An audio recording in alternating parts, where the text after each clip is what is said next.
the power of letting go, and why it terrifies you.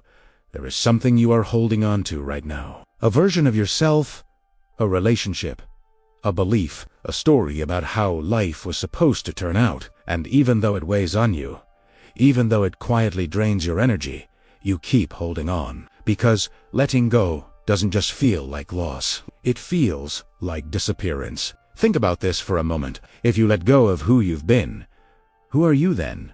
This is the fear no one talks about. We are not terrified of pain.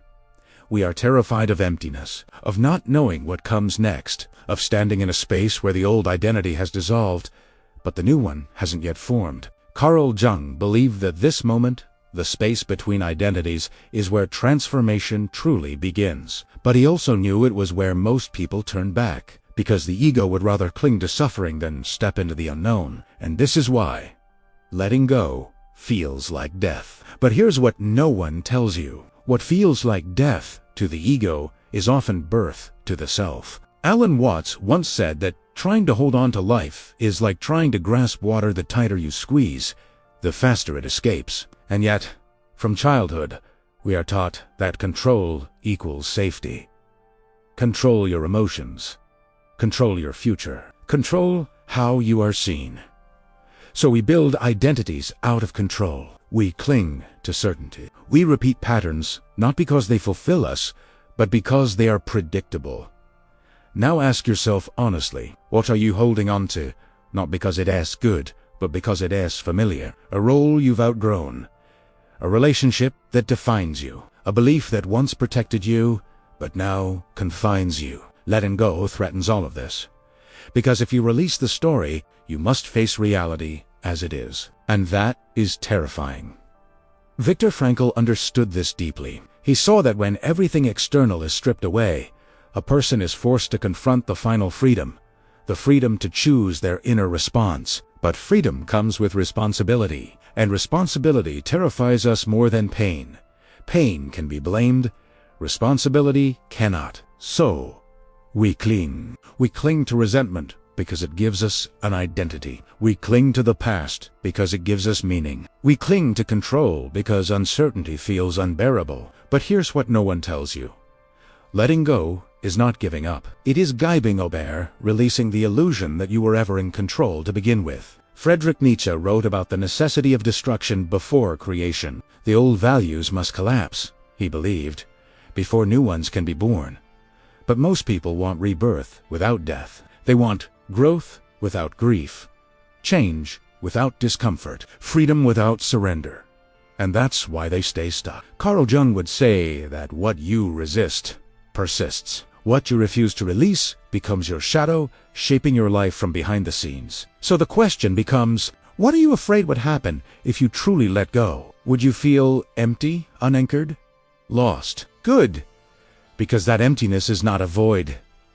It is a threshold. Alan Watts believed that the self we cling to is largely an illusion, a pattern of thoughts, memories, and habits pretending to be solid. When that illusion loosens, it feels like falling. But falling is not failing. It is returning to movement. Think about this for a moment. Every time you've grown, something ended first. Every time you evolved, something familiar dissolved. Yet we forget this. We romanticize holding on. We demonize release. Napoleon Hill spoke about mental programming, how beliefs repeated long enough become prisons. Letting go, then, is not just emotional. It is neurological. It is and unlearning feels unsafe, because the mind prefers a painful certainty over a peaceful unknown. But here's the quiet truth. What you are holding on to is often holding you back. The relationship that defines you limits you. The identity that protected you now suffocates you. The story that once gave meaning now steals possibility. Letting go feels terrifying because it removes the scaffolding around your life. But what if that scaffolding was never the building? Viktor Frankl believed that meaning is not found by clinging, but by committing to what life asks of us now. Not yesterday. Not the fantasy of tomorrow. Now, and sometimes, what life asks is release. Release of resentment. Release of outdated dreams. Release of the need to be who you were. This is not weakness. This is courage, because letting go means standing naked before reality without guarantees. It means trusting yourself without certainty. It means allowing life to move again. And yes, it terrifies you, because on the other side of letting go is responsibility, choice, freedom. And freedom means you can no longer hide. But here's the paradox. When you stop gripping, you stop suffering. When you stop resisting, energy returns. When you release the old self, a quieter, truer self begins to emerge. Not all at once, not dramatically, but gently. Honestly, Carl Jung believed that individuation, becoming who you truly are, requires relinquishing who you thought you should be. Alan Watts believed peace comes from flowing with reality rather than fighting it. Nietzsche believed strength comes from embracing transformation. Frankl believed meaning arises when we accept responsibility for our inner freedom. Different voices. One truth: letting go is not the end. It is the opening. So if you are standing at the edge of something you know you must release, but you're afraid to step forward, pause, breathe, and remember this: what you are afraid to let go of is not your life. It is the illusion that you needed it to survive. And once you see that, you don't fall.